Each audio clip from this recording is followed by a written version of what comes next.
Hi, everyone. Thanks for joining. We're just going to give it a couple of seconds to let other folks continue to join, and then we will kick it off.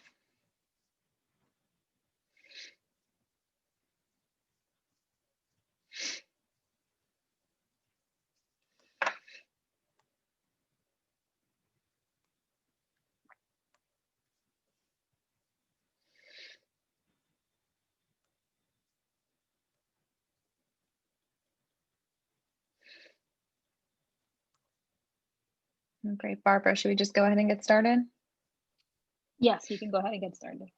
Okay, great. Hi, everyone. Thanks for joining our session, Virtual Insanity. I know everyone's probably been glued to screens more than normal this week, so we appreciate you taking the time to come and listen, and we hope that you will take a lot out of this conversation, but we hope to learn from you as well. So please feel free to put whatever questions, comments, thoughts you have in the chat, and we'd love to be able to address it. I do miss the in-person exchange that we can happen, but hopefully we can do the best with the Q&A and get to all your questions. So thank you for joining us. My name is Randi Parker. I am Senior Director for Partnership Engagement with Creating IT Features, and with me is my colleague, Mark Plunkett, who I'll let introduce himself. Hi, everyone. Thanks for joining us. Mark Plunkett here. I head up our licensed and custom training offerings through the CompTIA Tech Career Academy that we have. So that's where we deliver the end-to-end solution to various clients, and we can get into some of the details later on. So we are here to talk about our virtual training and some of the changes that we've made. The idea for this presentation came about in light of COVID. We had always been doing some virtual training and had a lot of things on the pipeline, but like so many people, when COVID happened, we had to very quickly flip a switch to take whatever we were doing into the virtual environment. And fortunately, it has gone really well, and we've been able to maintain our operations and pick up a lot of new engagements. And we thought it would be helpful to talk a little bit about what we've done and how we got here, and then how we can continue to help expand the ecosystem for virtual training opportunities, as there are so many people in need of jobs. And I think that we're all going to be in a good position to help them. So with that, we can move to the next slide. Next slide, please. Great. So in case you're not familiar with CompTIA, we are the largest global nonprofit tech trade association. We are known for our vendor neutral training and certifications. The way I always like to describe it is, if you were going to quit your job and knew nothing about technology, you would look to us to get started in a career in technology, and from there could advance to various careers and pathways, and we'll get to that a bit more in a minute. On the education front, we've been providing alternate on-ramps for tech careers for more than 20 years. We work with industry and government to provide customized training and certification programs that are combined with soft skills and career support. And we also like to be a voice for the industry on issues around workforce development. We are talent line. We all know that there's a skills gap, and this is something I know we've talked about at this conference for years, and I think that gap keeps getting bigger, and we keep trying to do everything we can to bring more people into the fold. But our industry is just rapidly evolving as more things become moved online and relying more heavily on technology. There's just going to continue to be opportunities for people from all walks of life to get into careers in IT. And then on the philanthropy side, we'd like to help those who are underrepresented in IT and those who lack the economic opportunity to prepare for and succeed in IT careers. That's really the heart of Creating IT Features, and I can get into that in the next couple of slides. Next slide, please. Great. So being a vendor neutral certification, we focus on skills and knowledge that are needed for a range of jobs, so that if someone goes through a CompTIA exam, they're going to have a lot of opportunities ahead of them and not just be set for maybe one specific job or with one specific vendor. This helps increase employability and create a career pathway. We provide a broad foundation which long-lasting careers are built upon, and that it does require constant retooling. Our industry is continuing to evolve and change, and we're learning new things, and we make sure that our certifications and programs reflect all those changes that are happening all around us. And we like to support the skills that are needed in multi-vendor environments. Nothing is a one size fits all, and it is important to have a solid baseline understanding of technology so that you can be successful in whatever job you advance into. Next slide, please. It's just a quote I will read from Mark Milton, who's the Director of People Services, the Career Academy of Goodwill Industries, one of our partners. He says, at the end of the day, it all boils down to certification being an internationally recognized credential. If you can put that on your resume, you'll have a competitive advantage over another individual who doesn't have it. You know, we certainly know this is true. We see how many jobs that are currently available mapped to certifications, and not just CompTIA, but certifications in our industry overall. We know that it helps break down barriers between hiring managers or the HR person that maybe doesn't fully grasp the skills that are needed, but once you have the skills that you're achieving with the certification, it helps that hiring manager understand how you're a good fit for the job. And so we know that this is a tool that's valued, you know, across employers across the world. Next slide, please.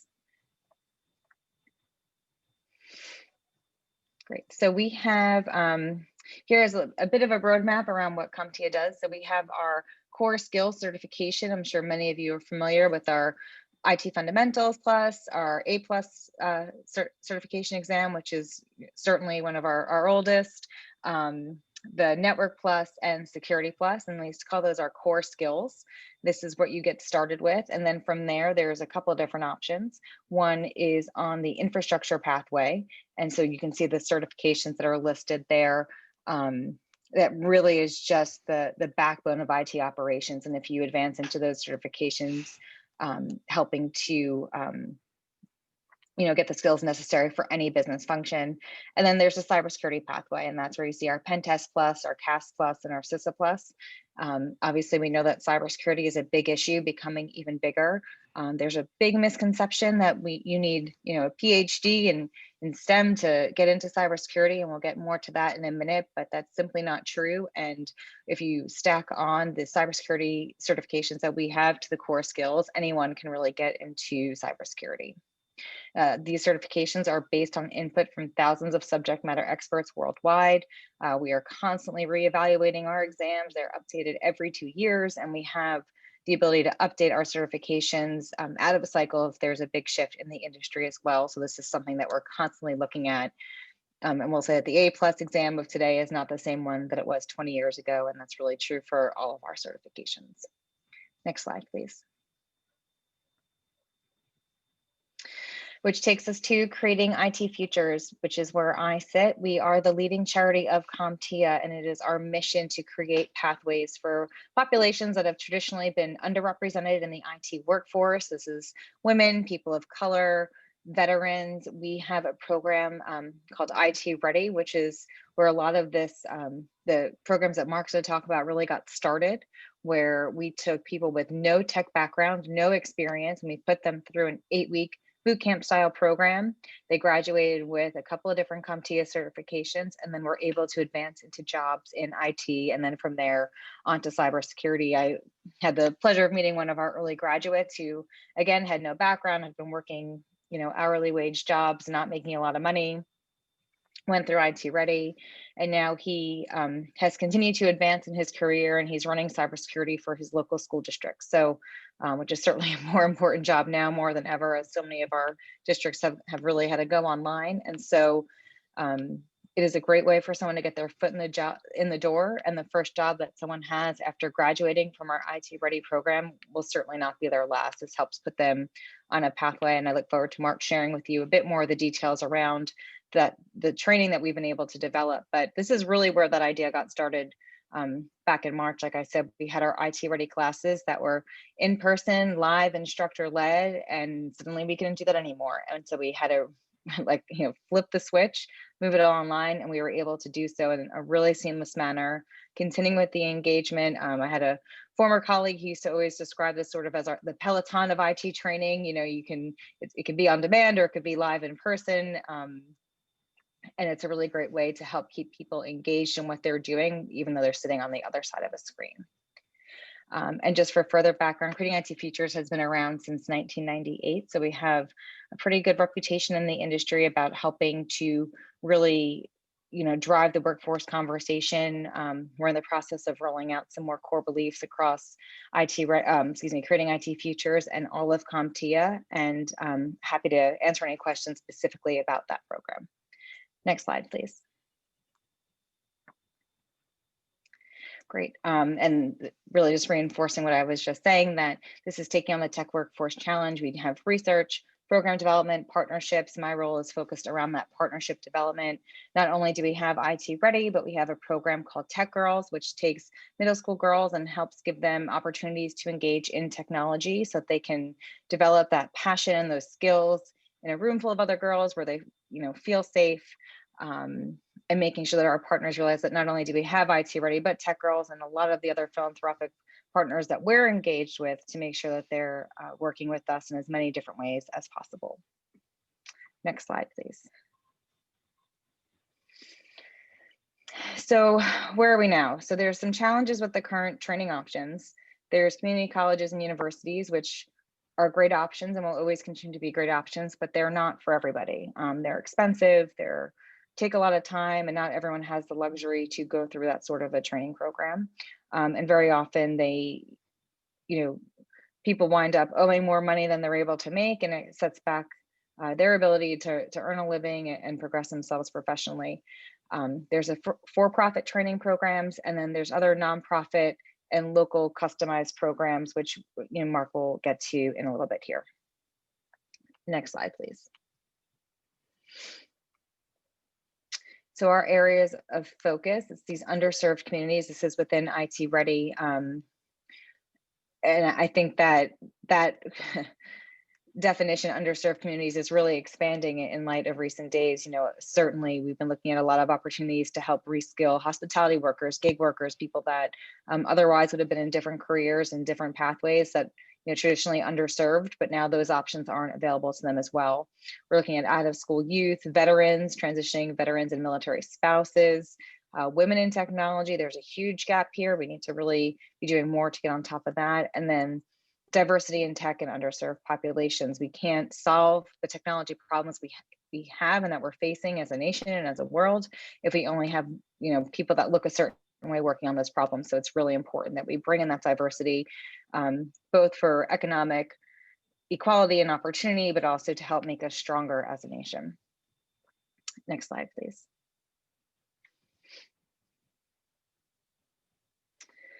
So we are focusing on reentry programs. We're looking into how we can help formerly incarcerated, un- and underemployed people, refugees. This is a huge issue that we have. I know that our one of our brick and mortar locations is in Minneapolis, and there's a huge refugee population there. And so we've done a lot of work in the past of trying to work with that community to try to get them into jobs. And then, as I mentioned, individuals impacted by COVID, which is a lot of people, and it's going to continue to be a challenge, as particularly as restaurants have to close up for the winter. Who knows what help we're going to get from the government in terms of subsidizing income, displaced workers, unemployment benefits, and it's a really sad affairs now, but we're and that there are still jobs out there, and we know that the opportunities that exist will continue to exist. That tech employment and job roles that are available are still there. Next slide, please.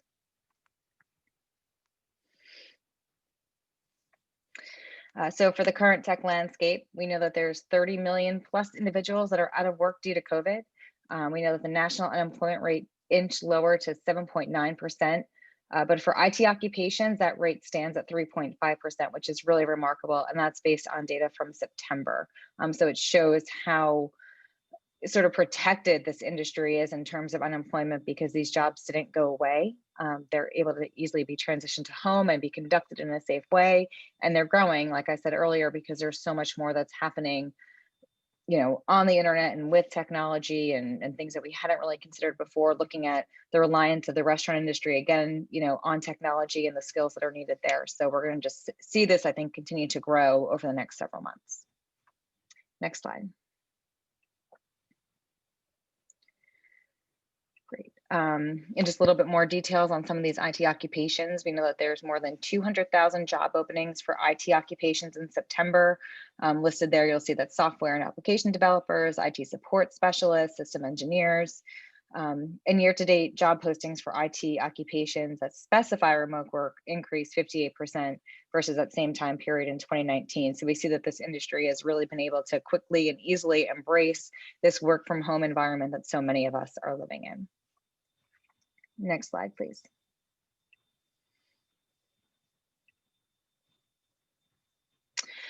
So there's a lot of misconceptions around jobs and being in the IT industry. You know, the most is that you need a 4-year degree to do it. This just simply isn't true. There's certainly a time and a place for a 4-year degree, and I'm not here to bash it, but I think the commentary that everyone needs to go to college and that you need a 4-year degree to be successful is just really out of date. We know that this is also a challenge when we talk to minority populations who have been told for generations that they're only going to have some sort of economic, you know, equality and opportunity if they go to college. And then we come back and say, well, actually, maybe you don't. And there's a big barrier that's up there. There are entry-level jobs that don't need a college degree. Another challenge with some of these is the role of internships. We know that that alienates a lot of groups that can't take jobs without being paid, and so then it's hard to get experience. And IT is one of those jobs where you really can get a lot of quick on-the-job training that won't be to your detriment. And then there's management and excelling into a management role in IT and cybersecurity, and that, as we put here, is another story, so we won't really touch onto that. And I think, Mark, this should kick it over to you. Next slide, please. Thanks, Randy. So in the sense of, you know, where we see ourselves now, I think there's actually an opportunity for the tech industry as a whole. I think pre-pandemic, there was really a big need to introduce more individuals into the tech industry, building the tech talent pipeline, alternate options, choice, flexibility. And I think this has just accelerated that. So, you know, IT is, the tech industry has remained pretty robust through this. I think that they've seen some, you know, a few ups and downs, but it's remained robust. Jobs remain there, and I think it's definitely an opportunity for individuals to retrain and you know, to have a chance there. And we can only do that through partnerships. I think we've got some amazing academic partnerships out there. We've got our own CAP programs for academies and for-profit training providers as well. So there's a massive ecosystem there that we're looking to help and support. So, you know, we see this as an opportunity, as Randy mentioned, to retrain from, you know, particularly the service industry and hospitality and everything else. So we see this as, you know, a positive thing within a tough environment. Recently, the World Economic Forum as well released an article. I don't know if anyone's seen it. Why skills but not degrees will shape the future of work, and we're seeing more and more of that. The whole reason and how we create exams is exactly that. It's by industry for industry. So it validates certain jobs that are out there. You know, and training individuals with lower level skills. Maybe they've got great core soft skills, but they just need to obtain some technical skills. We can do that through programs, you know, whether it's CompTIAs directly or whether it's some of the other programs out there. So I think, you know, we've got a big challenge ahead, but I think we're up to it for sure. Next slide, please. With that takes some responsibility. So ensuring the right individuals are going into the right pathways is really critical, to be honest. With that, it's looking at you know, aptitude testing. It's looking at upfront assessment, the appropriate screening mechanisms, and you know, telephone interviews. We don't want the wrong individuals on the wrong pathways, because then ultimately we're doing them a disservice, those individuals, and we may lose them from you know, the training opportunity and entering the tech workforce. So we must ensure that we're getting the appropriate individuals on the right pathways, and we're creating the right solutions for those individuals, whether it's through you know, the appropriate length of time, the modality of training. You know, virtual training offers, again, its own challenge, right? In the sense of ensuring that the training is hands-on, it's performance-based, it's interactive. All of these things can be done very effectively. Is it mentored learning, you know, hybrid approach, self-study?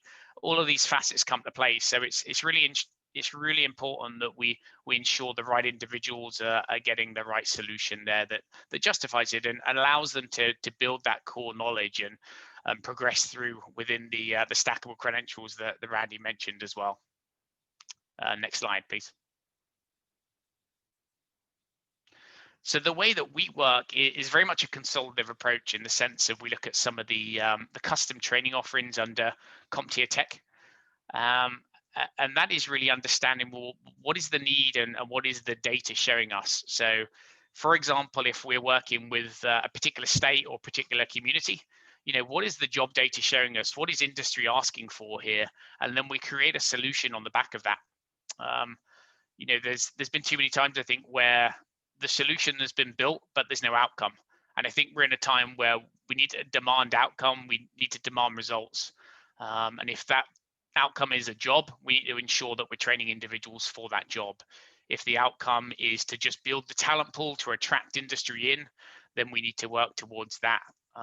So if it's an individual that is already employed, but looking to gain a step up the ladder and to gain skills and credentials for that next job, again, that is the outcome. So we've got to be really focused around outcome learning for sure.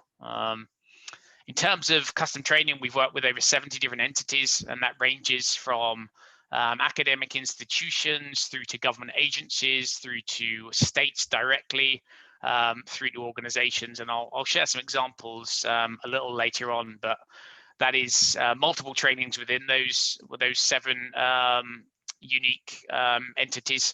And that is massively growing. We're seeing this as a huge increase within CompTIA, huge resource injection that we've had. And again, we're really looking to make a dent in the number of individuals that are out of work and really connect them to these open jobs that exist within the tech industry. Tons of jobs in IT support, help desk. Naturally, we've seen an increase, I think, in remote tech support recently. And putting the right programs on is key there. I think it's all about people. Randi mentioned an example there from some of the IT Ready programs, and I always remember an individual down in Mission, Texas, that was able to go all the way through our cybersecurity pathway, and ultimately then got a remote job out in San Diego. So I think now the opportunity for remote work is obviously upon us, and I think that creates opportunity for individuals as well as organizations to tap into that talent pool. So we've got many ongoing programs, and we think 2021 is going to be very, very busy for the custom projects as we look to work with as many organizations and entities and agencies as we can. As long as there's a solution that we can create, then that's what we're all about. Next slide, please. So within CompTIA Tech, we have really 2 splits, and Randi's mentioned the IT Ready technical support program. So we've got licensed training programs, and then we've got custom training programs. Within the custom training programs, we typically pre-pandemic did a lot of in-person training, and we were also doing virtual training as well. So in training seems a distant memory right at the minute, but I'm sure we'll be back with this at some point, and that's where we can bring an instructor to a location, deliver on site, and deliver very hands-on technical training with soft skills added in. It's typically added into every program that we have, and we build in soft skills to all of the certifications as well. With that, the same process, but that's delivered virtually. So we deliver virtual online instructor-led training. We see far better results if that's half days versus full days. Sitting in front, I think we all have Zoom and meeting fatigue, right? So imagine doing full-time training virtually. That can be tough. So we typically split that out into half days, and we find that that's a better recipe. But again, it's really important to have that hands-on element, skills-based learning by doing, simulated labs included as well. So a lot of things that can create the training to be very, very interesting for the individuals. And then during the pandemic, we actually spun up a new learning model, which we've been looking at for some time, which is mentored learning, which is really that hybrid between self-study and rigorous cohort training, Within cohort training, you've got specified hours, and that is purely delivered via the instructor. Mentored learning creates a lot more flexibility in the sense of self-study, but also having that support from a mentor and instructor to have one-on-one access, and live classroom sessions that go with that as well. So we've seen a lot of states adopting that, very scalable, very flexible. We've seen a lot of states, particularly in communities, looking to impact as many people as they can right now. So looking for more of a lighter touch, but allowing more people to benefit from the programs. Next slide, please. So within live online training, next slide, please.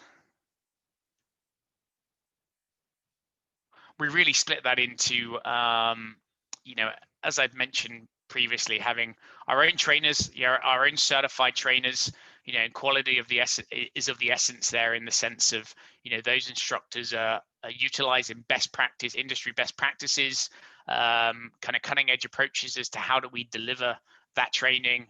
And again, I've used it before. I say again, hands-on, it is really key. It cannot just be theoretical. It cannot just be learning through a textbook or anything else. We've got to allow individuals to really learn by doing and touching the technology and performing tasks, simulating the workplace as much as we can. And that's why we see, a lot of collaboration with industry in the sense of internships and everything else, where individuals may be performing help desk tickets or put in that environment. That is really important, that we're blending the two together. And I think the industry's open for innovative approaches.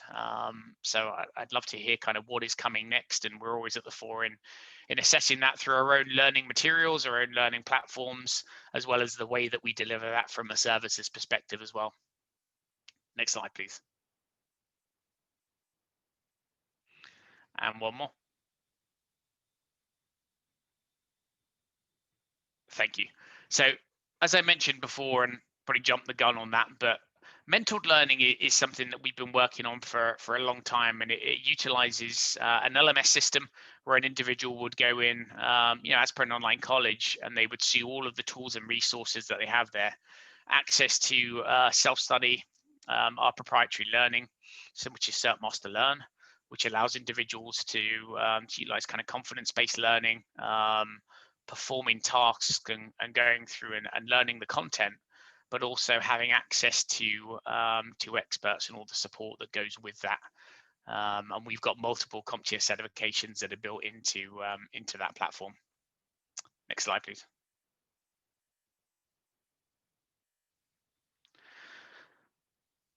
So there are additional services that are really key as we look at some of the workforce programs that are out there. And again, it goes back to what I mentioned about outcomes.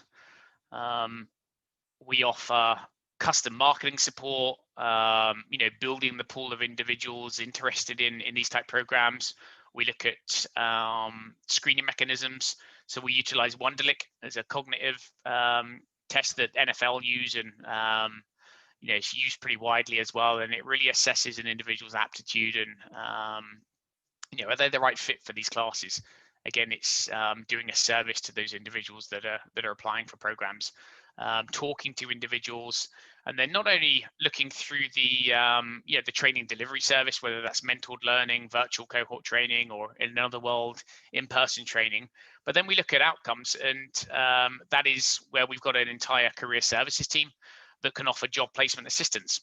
We're working with national level and local employers very widely across the US, particularly, and we've done a number of global programs as well, where we're interacting with employers, allowing them to understand the programs that we're putting on, and also working with the learners in the classroom to ensure that they've got those job-ready skills, right? Working with them on resume and CV support, working with them on best practices of entering the workplace, working with them on aspects of the interview, how to interview, and actually going through that as a process and practicing, and really making individuals very, very comfortable and ready to take on that next step. We see a lot of anxiety out there, I think, particularly when you're looking at that being a first job. So it's really important that we can work with individuals to ensure they've got that understanding and that level of comfort as well. And then again, bringing employees into the classroom to talk to individuals on, what is a career in tech? I think there's still kind of a massive misconception on what a career in tech can be and what it is. So really preparing individuals for knowing what are they going into and what are the opportunities that exist for them. It's tech is obviously its own vertical, but it touches every other vertical. So there's some really cool jobs that utilize tech within media, within healthcare, within so many different industries. Next slide, please. So there's 3 case studies here that I just wanted to kind of touch on. One is working with the city of Minneapolis, and that is on a core skills program where we look at really fundamental tech knowledge. So it's building that platform of fundamental tech knowledge through our IT fundamentals certificate. That is mirrored up with some math skills, some English skills, presentation skills. So really bringing up the level and using that as a program to really feed into an A+ type program and our IT ready support program, because fundamental knowledge on its own perhaps isn't going to be an employable skill, but absolutely that is a natural feeder into some of the other programs that we have that have got direct employability linked into them. So we saw so many individuals that were applying for some of our programs, and they perhaps didn't have the skill set to be able to jump straight in.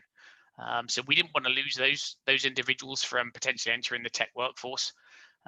So we stepped down the skills pyramid there, and this is really open to many individuals, and typically taught over 6 to 8 weeks, where we give a really good core foundation learning there. We'd love to share additional information on that program with anyone that's interested. In the sense of Missouri, we work with the Department of Higher Ed and Workforce Development.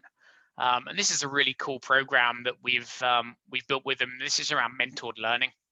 I think Missouri's computer occupations jobs are projected to grow around 13% through to 2028.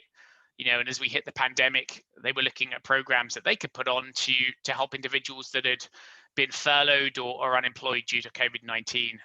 So we partnered with them to build 3 distinct pathways, one of which is A+, going into IT support, one of which was Security Plus, the lead into cybersecurity and fundamental kind of security jobs.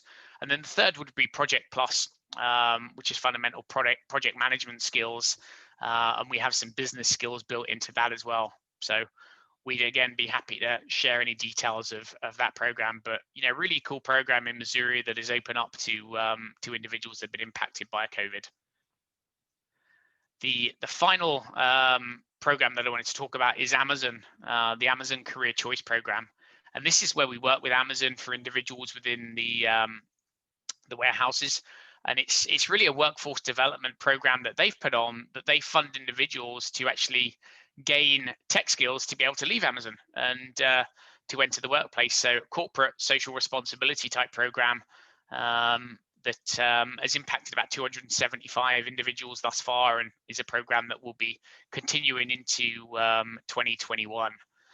So that was a hybrid of virtual instructor-led training that we did with employees of Amazon, and again offer them some career service support to be able to take that next step and to enter the tech workforce. Next slide, please. And that is it. So with that, we'd love to ask any questions, any more information. We'd love to collaborate in any way that we can, whether it's through the custom training that we offer, any of the license programs that we offer, any of the research. We do a ton of research on thought leadership and workforce trends, or whether it's through our academic CAP programs or anything else where we can enable institutions to be able to offer these services directly to students. So we've got so many different facets to CompTIA. We just want to be a big resource. I know we've got a booth at the conference as well, so would love to encourage anybody to visit that booth and ask us any questions at all. I know Randy and his colleagues are on the booth answering questions and talking to folks as well. So thanks so much for the time and opportunity to talk with you. Yeah, thank you. We can give it a minute in case anyone wants to put a question or comment in the chat. But we, again, thank you for joining us. I know that there's a lot of Zoom fatigue going on these days, and it certainly means a lot to us that you took a few minutes of your day to listen in. And thank you to the NICE conference organizers for being so great to work with and giving us this opportunity. We really appreciate it. There's a question here. As an academic institution, we are looking to offer CompTIA boot camps. Who would be the best point of contact to start this conversation with? You can go ahead and shoot Mark an email and he can connect you to one of our academic leads. Absolutely. You can also visit the booth. I know that our academic team are actually on the booth as well.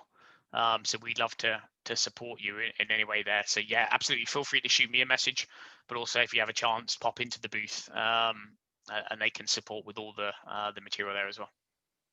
Same thing here, becoming an educational partner to get students more involved in understanding certificates.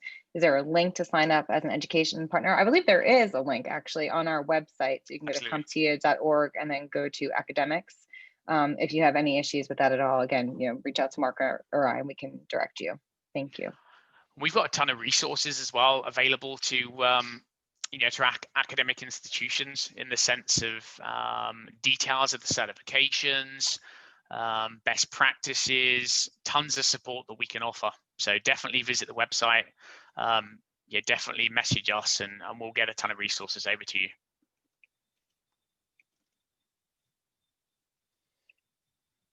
Another great. Gretchen, if you have any issues, just reach out and we'll make sure we connect you. Thank you.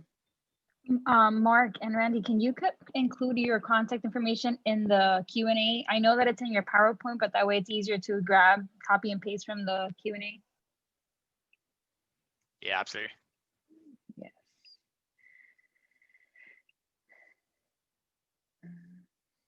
I think we need, there we go. I'll answer. Is that showing up?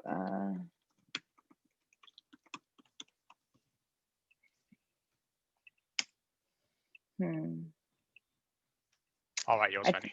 So, okay. Well, that's just going to the panelists that's in the chat. Oh, and attendees. There you go. Thank you. You got it. Thank you.